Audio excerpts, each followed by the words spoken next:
اللہ الرحمن الرحیم. آپ دیکھ رہے ہیں یوٹیوب چینل اور میں ہوں محمد نصر اللہ. آج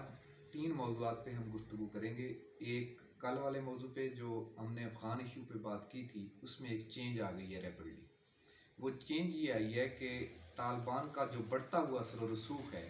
اس سے امریکہ بہت زیادہ پریشان ہے. ڈیفینیٹلی امریکہ نے 20 سال کا عرصہ افغانستان کے اندر گزارا ہے. اس میں اس کے بہت سے ریسورسز ضائع ہوئے ہیں, بہت سی جانیں بھی ضائع ہوئی ہیں, بہت سے وسائل اس کے لگے ہیں. اس کو بھی اپنی قوم کو جواب دینا پڑنا ہے کہ اس 20 سالوں کے اندر جو سٹرگل کی ہے, جو ان پٹ دی ہے, جو ریسورسز لگے ہیں, اس سے ہمیں گین کیا ہوا ہے. گین یہ ہوا ہے کہ 20 سال کے اس عرصے کے اندر جب امریکہ نے وہاں سے اپنا ڈپارچر کرنا شروع کیا ہے تو طالبان کا اثر و رسوخ پہلے سے بھی زیادہ بڑھ گیا ہے. اور وہاں کی جو پولیٹیکل گورنمنٹ ہے عبداللہ اور اشرف غنی, وہ یہ پیٹ رہے ہیں کہ اگر امریکہ یہاں سے نکلتا ہے تو یہ طالبان پورے افغانستان پہ قابض ہو جائیں گے. ایون دیٹ کہ وہاں ان کو اپنی جانوں کا بھی خطرہ ہے, جس کی وجہ سے میں نے کل بھی آپ کو بتایا تھا کہ جتنے 18,000 کے قریب خاندان ہیں جنہوں نے امریکن نیشنلٹی اپلائی کی ہوئی ہے, اور امریکہ سے اندر سے ان کی صدر جو بائیڈن پہ دباؤ ہے کہ ان کو فی الفور ایک ایگزیکٹو آرڈر کے تحت ان کو نیشنلٹی دی جائے.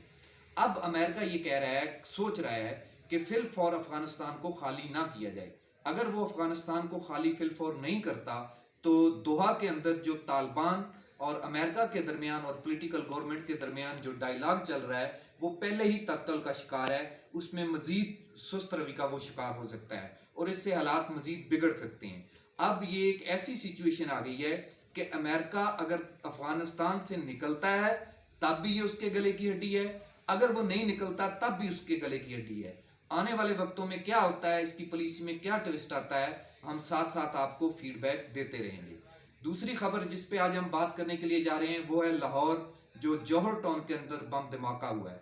وہ ایک خاص شخصیت کا گھر ہے, اس کی بیک پہ جہاں پہ یہ بم دھماکہ ہوا ہے. یہ بم دھماکے کی ٹائمنگ پہ بات کرنی ہے ہم نے کہ ایک طرف جو فیٹف کا اجلاس ہے وہ ہونا تھا جس میں پاکستان کو یہ ڈیسائیڈ ہونا تھا کہ گرے لسٹ سے نکلنا ہے یا نہیں نکلنا, یا پاکستان کو مزید کتنی دیر گرے لسٹ کے اندر رکھنا تھا. دوسری سچویشن یہ ہے کہ جو پاکستان کے اوپر اعتراضات اٹھائے جا رہے تھے فیٹف کے اجلاس کے اندر کہ فلاں فلاں شخصیات کے اوپر, فلاں مذہبی جماعتوں کے اوپر, فلاں مدارس کے اوپر پاکستان نے کام نہیں کیا ہے, اس سے ہونا اور کچھ نہیں ہے. لیکن عین اس موقع پہ اس کا مقصد یہ ہے, اس میں جو غیر ملکی طاقتیں ملوث ہیں ڈیفینیٹلی وہ آگے ان کا ٹول کوئی نہ کوئی پاکستانی ہوتا ہے. وہ پیسے کے لالچ میں, وہ شہرت کے لالچ میں, یا گورنمنٹ کے مخالف یا اسٹیبلشمنٹ کے مخالف یا اداروں کی مخالفت کے لالچ میں وہ استعمال ہوتے ہیں. وہ جو آگے فرنٹ مین ان کے استعمال ہونے والے وہ ڈیفینیٹلی پاکستانی ہیں. لیکن مجھے یہاں تک لگتا ہے کہ اس خاص موقع کے اندر صرف اس شخصیت کو ہائی لائٹ کیا جا رہا ہے کہ جو بڑے عرصے سے پاکستان نے اپنی پالیسی کے اوپر اقدامات کیے, جو فیٹف نے جو ان کو گائیڈ لائن دی تھی, فیٹف نے جو ایک چیک لسٹ دی ہوئی تھی, اس پہ بہت سارے پوائنٹس پہ پاکستان نے عمل درآمد کیا جس سے فیٹف اور فیٹف کے حکمران جو ہیں وہ راضی تھے. جو ان کے ہائی افیشل ہیں وہ پاکستان کی ان جو پاکستان نے کام کیا ہے کام کے سلسلے میں وہ اس بات پہ سوچ رہے تھے کہ پاکستان کو اب گرے لسٹ سے نکالا جائے. تو عین اس موقع پہ اس شخصیت کو اس کا مقصد تھا ہائی لائٹ کر کے دوبارہ سے منظر عام پر لے کے آنا کہ جن وجوہات کی وجہ سے پاکستان کو گرے لسٹ میں ڈالا تھا وہ وجہ تو ابھی باقی ہے. لیکن دیکھنا یہ ہے کہ اس میں کون سے لوگ استعمال ہوئے ہیں, کیا آیا کسی سیاسی جماعت کے لوگ ہیں, کوئی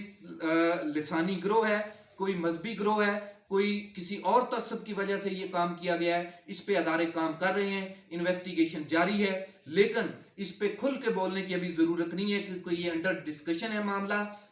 جو سیکورٹی ایجنسیز ہیں, لا اینڈ انفورسمنٹ ایجنسیز ہیں, انہوں نے بہت سے لوگ پکڑے ہیں, بہت سے پکڑ رہے ہیں. وہ گاڑی کہاں سے چلی تھی, کہاں سیل ہوئی تھی, کیسے سیل ہوئی تھی, 6 ماہ کے عرصے کے اندر وہ 3 4 یا 5 مرتبہ کیسے بکی, اس کے مالک تک ایجنسیز اور ادارے پہنچ چکے ہیں. انشاءاللہ تبارک و تعالی سیکورٹی ادارے جس طریقے سے کام کر رہے ہیں پاکستانی قوم اس سے پاکستانی قوم کو مایوس ہرگز نہیں کریں گے. نہ انہوں نے کبھی پہلے پاکستان کی عزت पाकिस्तान की आन, पाकिस्तान की शान, पाकिस्तान के वकार पे आंच आने दी है, ना वो अब आने देंगे। उन्होंने पहले भी अपने इकदामात के जरिए, अपनी पॉलिसीज के जरिए, अपने काम के जरिए हमेशा पाकिस्तान और पाकिस्तान की सालमियत का दिफा किया है। वो अब भी पाकिस्तान की सालमियत का दिफा करेंगे। जिस तरह पाकिस्तान के दुश्मन, वो चाहे अंदरूनी हो या बैरूनी हो, उनके दांत पहले खट्टे हुए हैं। उन्होंने पहले भी बहुत से इस तरह के वार किए हैं, कभी छुप के वार किए हैं,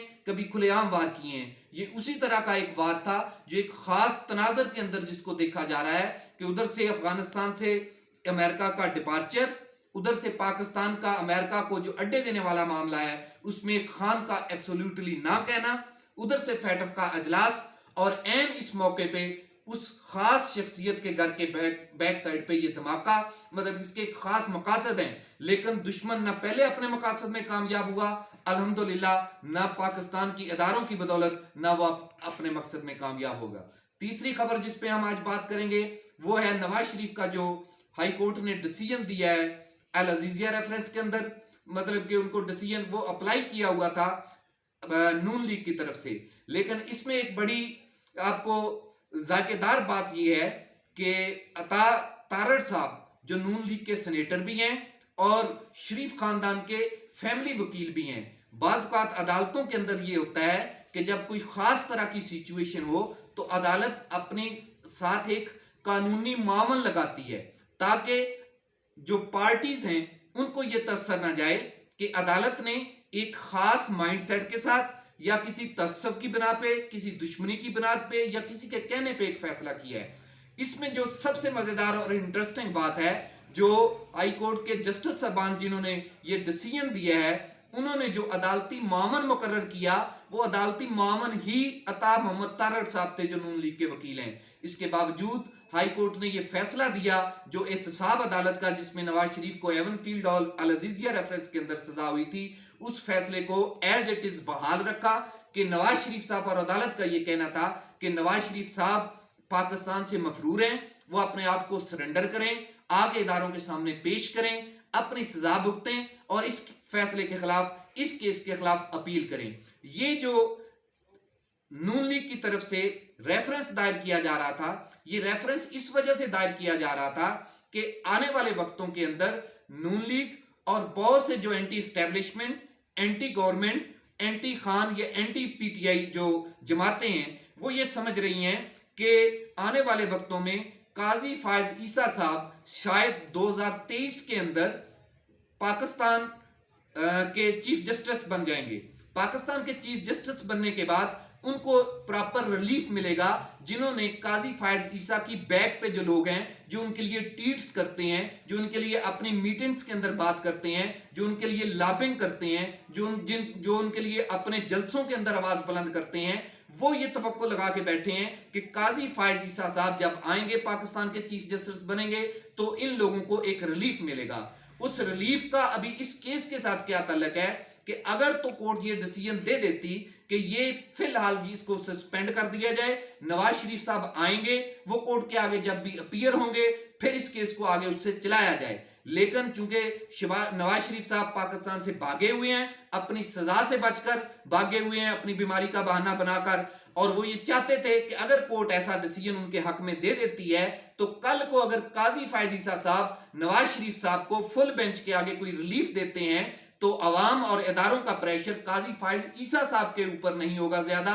और कौम को और इदारों को यह लगेगा कि ये एक सिलसिला था, एक पिटीशन थी जो नून लीग ने फाइल की थी, उसकी एक कंटिन्यूटी है जिसको काजी फायज ईसा साहब ने मेरिट की बुनियाद पे अभी फैसला दे दिया। बहरहाल नून लीग को इसमें बड़ी बुरी तरह शिकस्त हुई है और वो बड़ी बुरे इस्तराब में है, वो परेशानी में है, क्योंकि इससे जाहिर बजाहिर ये लगता है कि नवाज शरीफ की वापसी का रास्ता भी हमेशा हमेशा के लिए बंद हो गया, शायद उनके लिए सियासत में आने का दोबारा रास्ता भी हमेशा हमेशा के लिए बंद हो गया। हाँ, इनका एक ही हल है कि जो हाई कोर्ट का जो कोर्ट्स का डिफाइंड एक टाइम पीरियड है महीने का गालबन, वो इस टाइम पीरियड के अंदर आए, इसके खिलाफ जो हाई कोर्ट ने फैसला दिया है इसके खिलाफ खुद अपीयर हों, सुप्रीम कोर्ट के अंदर अपनी पिटीशन फाइल करें, फिर कुछ हल हो सकता है, सरेंडर करें इदारों के सामने, अदरवाइज कुछ नहीं हो सकता। नवाज शरीफ खान के लिए सियासत का दरवाजा इस केस के बाद हमेशा हमेशा के लिए बंद हो जाएगा। बहुत शुक्रिया।